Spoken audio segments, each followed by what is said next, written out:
Air signs, tignan po natin kung ano yung mensahe para sa'yo ngayong araw. Keep in mind po na ito ay general reading lamang, so hindi po lahat ay makaka-relate. So be open-minded. Sa mga hindi pa po nakasubscribe dito sa ating channel, please subscribe na po kayo and palike na din po ng ating video. At sa mga nais pong mag-avail ng ating private readings, ng ating Evil Eye Amulet, ng ating Cures Bracelet, makikita nyo po yung link sa description box. Tarot Intentions by Aliana Reyes. Okay, tignan po natin kung ano ba yung mensahe para sa'yo ngayong araw. Mensahe po natin, Spirit Guide for Air Signs. By the way, para saan nga po pala yung ating Evil Eye Amulet, necklace at ang ating Cures Bracelet. Pangontra po yan sa kulam, sa barang, sa sumpa, sa mga nag-i-evil eye po sa inyo. Pwede rin sa gayuma. Ano pa? Sa aksidente, pangontra din po yan. Tapos, pampaswerte po yan sa love life, sa career, sa business, sa kaperahan, sa travel, sa mga may inaayos po dyan na papers, mga visa po ninyo. At sa sugal, pwede rin yan, pero use it moderately. Tignan po natin ano pa yung mensahe, overall energy po. At kung interested po kayo, message na lang po kayo sa ating Facebook page at sa ating email. Nandyan po sa description box yung mga detalye. Open din po tayo for international shipping. So, we have Page of Wands. So, parang meron kayong bagong pinagtutuunan ng pansin. Ayan po. And also, pwede rin yung iba po sa inyo, air signs, nakafocus talaga kayo ngayon sa kung ano yung magbibigay sa inyo ng growth. Ayan po yun. Yan yung ating Page of Pentacles. Yan yung inyong overall energy. Tignan natin ano pa yung mensahe. Mensahe pa po natin, Spirit Guide. We have reconciliation. Sabi, harmony, resolving issues, getting back together. So, mukhang may makikipag-ayos po sa inyo dito. Or pwedeng kayo yan. Kung kayo to, kayo yung, sabi natin, kayo yung lalaki, kayo yung nag-e-effort ba dito sa person ninyo, pwede po kayo magkaroon ng reconciliation. Pwedeng meron pa ditong magkaayos. Tignan natin ano pa yung pwedeng mangyari sa araw mo ngayon. Ano pa ba may mga pwedeng dumating. We have Ace of Pentacles. Ayan po. So, pwedeng meron dito kung meron kayong meron ba kayong pwedeng pagkakasunduan to sa bayad eh. Pwedeng commission based to. Ayan po. So, pwedeng may marireceive na kayo na nakaperahan dito. So, parang pinaghintay kasi yung iba sa inyo ng matagal. Kaya lang kasi pinush nyo talaga to. Ayan po, oh. Parang hindi kayo nagpatalo, hindi kayo nagpatinag dito. Kaya po kung ano man tong mga pinaglalaban ninyo, ano man tong nilaban nyo talaga, ayan po, makakompensate na po kayo, maibibigay na po sa inyo yan. King of Cups. Hindi kasi kayo sumuko at syempre nandun din naman yung pagiging kalmado po ninyo. Yes, matapang kayo air signs, pero nandun naman po sa lugar. Matapang kayo pero yet kalmado pa rin kayo. Pwedeng pinag-aralan ninyo kung ano ba talaga yung mga dapat ninyong sabihin dito. Ano ba yung pwede ninyong maging reaction. Tignan natin sa pamilya naman, we have 7 of Pentacles. Meron tayo ditong 6 of Pentacles. So, more on about sustento to. Ayan po, hindi ko alam kung, ayun, pinaglalaban nyo ba is yung sustento or yung iba po sa inyo is pwede po na, ayan, kayo po ay breadwinner pagdating sa inyong family. So, alam mo yun, masasabi mo naman talaga sa sarili mo na wala silang marereklamo sa'yo kasi you give naman yung tulong para sa kanila. Kaya lang kasi yung iba po sa inyo ngayon, air signs, mas dapat nyo nang unahin yung inyong sarili. Yan. Kaya mag-save po kayo for yourself, for your future. Tignan natin pagdating naman po sa mga friends mo, we have Page of Swords. Meron tayo ditong Page of Cups. Meron ka ditong, yan, meron kang kaibigan dito na parang laging hindi kanya sineseryoso. Okay? Tapos meron din dito, parang kapag, pag ikaw na yung may sinasabi, umiiwas na yung taong to. Or alam mo yung parang wala siyang interest sa mga sinasabi mo. May ganyan kang kaibigan, tinuturing mong kaibigan. 4 of Swords. Parang lagi niyang dinidismiss yung mga sinasabi mo. Nako, hindi mo yan totoong kaibigan. Yung iba nga sa inyo, parang ayaw nyo na din tong nakakausap. Oo, parang hindi lang naman ikaw yung umiiwas. Even siguro yung iba yung mga friends, iniiwasan din yung taong to. Siguro ikaw lang yung huling umiwas dito sa kanya. Kasi naaawa ka pa. Tignan natin ano pa yung mensahe pagdating naman po sa kaperahan. Sa kaperahan, we have Knight of Wands and we have the World.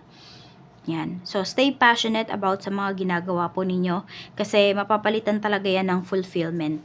So, yun lang. Wag lang talaga tayong maiinip, air signs, kapag tayo ay may mga ginagawa at meron tayong mga pinupursue. Kasi kapag kunwari, pera lagi yung iniisip ninyo na kailangan nyo makuha kagad yung pera na to, mawawalan po kayo ng gana dun sa mga ginagawa ninyo. Kaya, ayan, isipin nyo na lang para kayong nag-iipon kung hindi man nyo agad nare-receive yung pera. Basta ang mahalaga ay naka-notes yan or may resibo po kayo. Para syempre, hindi naman kayo talo dito.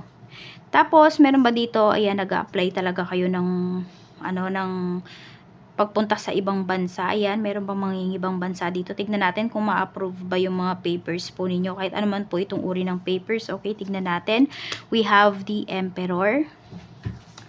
We have 8 of Wands. Yes, pag lipat to ng ibang lugar, ng ibang bansa. Kaya kung may pinupurso po kayo or meron dito mangingibang bansa, very positive po yung cards ninyo. Pwede po talaga kayong makaalis. Yan. Tignan natin. Pero meron dito aabot pa ng ano ba ngayon? August, September, October, November, December, January, February, hanggang March. So, first quarter pa yung iba po sa inyo. First quarter ng 2025. Tignan natin. Pagdating naman sa mga nag-apply ng trabaho, yes, we have Judgment. Ayan po, yes, meron po kayong marireceive na good news sa mga nag-apply po ng trabaho. Parang malayuan yung trabaho na to ngayon para sa inyo. Yes, yung iba sa inyo parang nag-a-apply kayo sa ibang bansa. Marami po dito air signs, yung iba sa inyo mukhang nasa ibang bansa yung ano ninyo. Yung sabihin natin yung swerte ninyo na tinatawag, ganyan. Or siguro yung mga opportunities, depende na lang yan sa career path po ninyo. Para yung iba po sa inyo, ayan. Tignan natin pagdating naman po sa iyong okay, meron ako naririnig dito, pwedeng mag-work from home na lang yata yung iba sa inyo. So, ayan, kung ano po yung mas applicable para sa inyo, ano ba yung nag-work para sa inyo, dun po kayo mag-apply. Tignan natin pagdating naman po sa mga may current job. We have 10 of Swords. Tignan natin, we have the Moon. So, meron ba dito malapit nang matapos yung inyong kontrata? Kasi parang kinakabahan na po yung iba sa inyo dito. Pagdating dito sa mga kontrata po ninyo. Ace of Swords, pero kasi mukhang o-offeran pa kayo, so hindi pa huli yung lahat para sa inyo. Hindi pa ito yung parang last opportunity mo para dito sa business na ito. Kaya lang yung iba sa inyo, kung hindi na po kayo masaya, pwede naman kayong lumipat kasi meron naman daw other opportunities para sa inyo dito. Tignan natin pagdating naman po sa mga gustong mag-start mag-business. Yung i-start mo bang business, yan ba yung magpapayaman sa'yo? Yes na yes. Ayan po, umpisahan mo na daw. Mukhang matagal mo tong pinag-isipan. I-push mo na po yan. Yung iba naman sa inyo, parang nakita nyo lang yung idea na to. Or parang nag-pop na lang to bigla sa inyong isipan. Push nyo po, lalo na kung meron naman kayong puhunan. Tignan natin kamusta yung sales ng mga may current business ngayon. 3 of Cups, magandang maganda po. Ayan, we have 5 of Cups. Kaya lang meron kayong mga pinagsisisihan dito. Pwede po na may mga maling tao kayong pinagkatiwalaan dito pagdating sa inyong business. And for some of you naman po, pwedeng mayroon kayo ditong mga, hindi ko alam kung mga pautang nyo yata ito.